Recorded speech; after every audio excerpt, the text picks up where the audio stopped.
And go.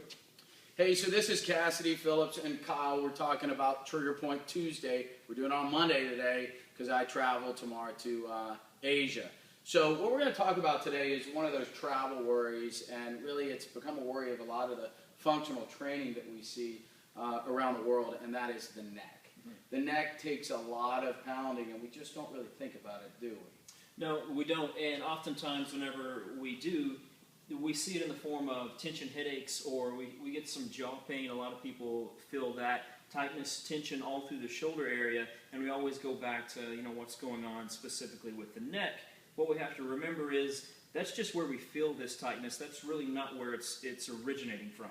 Yeah, I mean, one of the interesting things, we were doing our office workout today, and I was talking to Dimitri. He was like, man, when I do wall balls, we were using Dynamax balls, the best balls on earth.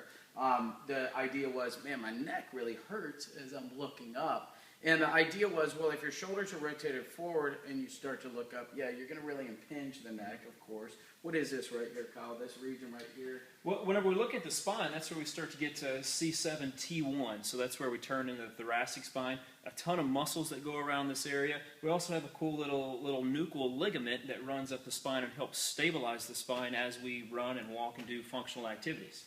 And, as we address the T-spine region, as I push forward, my shoulders come forward, and then obviously I'm going to lengthen all the muscles, potentially past their capacity. And then Anna doesn't just sit here and look pretty. She actually does a lot on her everyday life as well. And you see the shoulders rotate forward, and that's because she sits at her desk. She does her customer service, does a great job, by the way.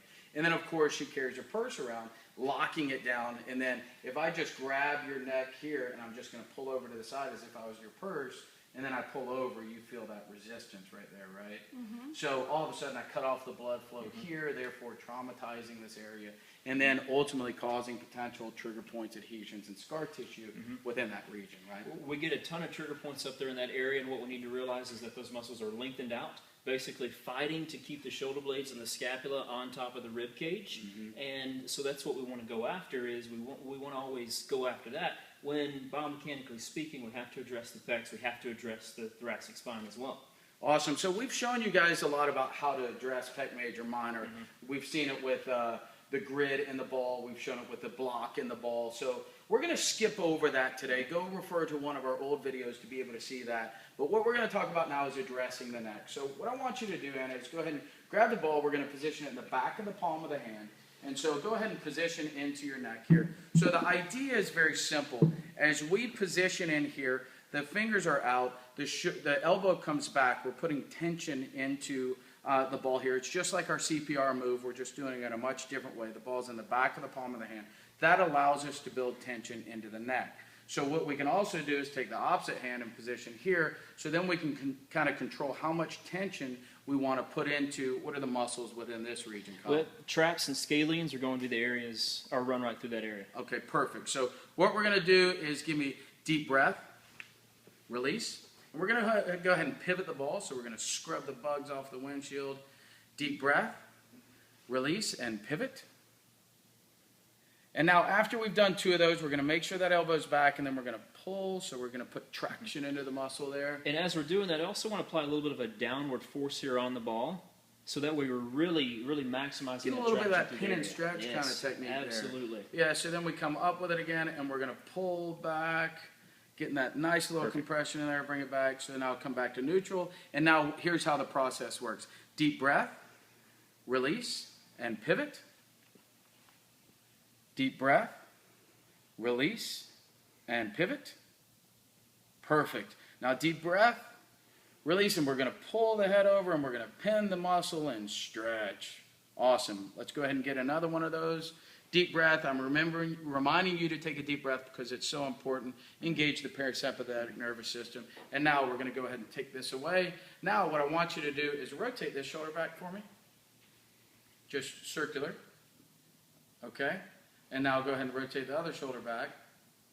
And so you see clunk there a little bit. But here's the cool part. Now we're going to just go ahead and see the range of motion that we have here. We're going to keep the shoulder in line here. You see that range of motion, and then we come to this side, and you don't see that much traveling distance. Kyle, let's talk about the distance that we've increased here. And if you come around and walk around the back side here, you can see that distance.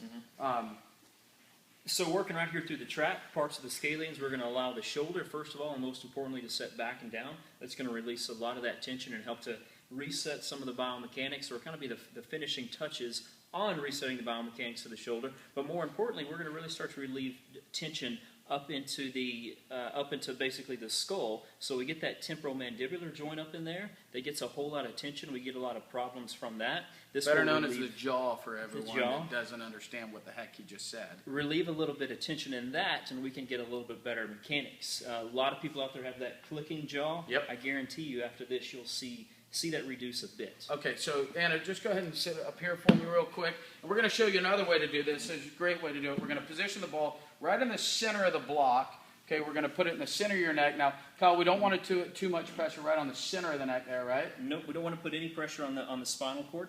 So what we're going to do is position your hand on opposing side.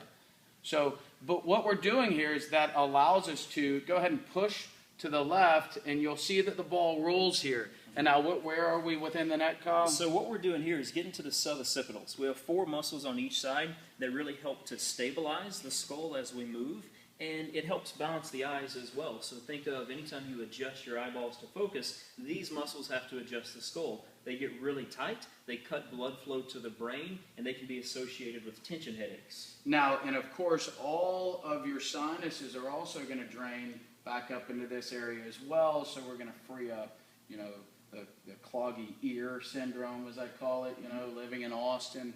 But all we're doing is really reaching through this area. Now, what you can always do, of course, you can get your circular rotations there, and go ahead and just go through a couple of ranges of motion there for me, Anna. So once again, we're able to still get our pivot, and then we're going to push through the muscular area. But ultimately, we're trying to create circulation within this area to allow the neck to be free for greater movement. And this is usually going to be a very tender area, so take your time, go slow, be sure you breathe, all the basics. Yeah, so now, Anna, just sit up for me just slightly. Now, I'm going to put the quad baller right back there. And if you have our quad baller or a total body roller, this is another way. Just go ahead and go through that same range of motion, Anna. Perfect. This is a great way to still do the same thing. It's going to be less specific. It's going to be, we're going to reduce a bit of the compression, but ultimately you're able to still take your body through the same range of motion, or your neck and head through that same range of motion, freeing up any adhesions, trigger point, scar tissue that may have developed in that area due to poor biomechanics or something else. But it's, once again, Anna, how does it feel? Oh, so good. It feels great because, once again, all the products mirror the feeling of an actual hand. That was really funny. But go ahead and sit up for us real quick and look straight towards the camera. Let's take your neck to range of motion again. And go ahead and lean to the left. And you see the range of motion that we have here.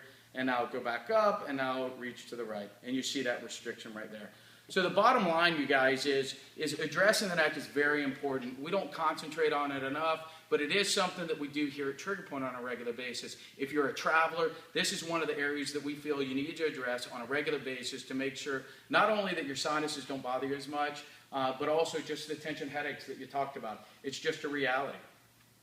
Absolutely. Once you get after those primary areas, reduce some of that tension, go up after the neck. It feels great. You're going to get a lot of good results from it. Yeah, so primary areas, once again, we're going to talk about, our T-spine region, which is going to allow you to breathe more efficiently. We're going to go into pec major minor, allow the shoulders to rotate back naturally, and then we're going to go up into the neck.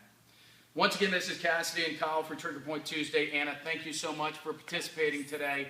And we're going to be traveling over the next couple of weeks, so you're going to get some Trigger Point Tuesday from other parts of the world. We'll see you next time. Thanks, guys.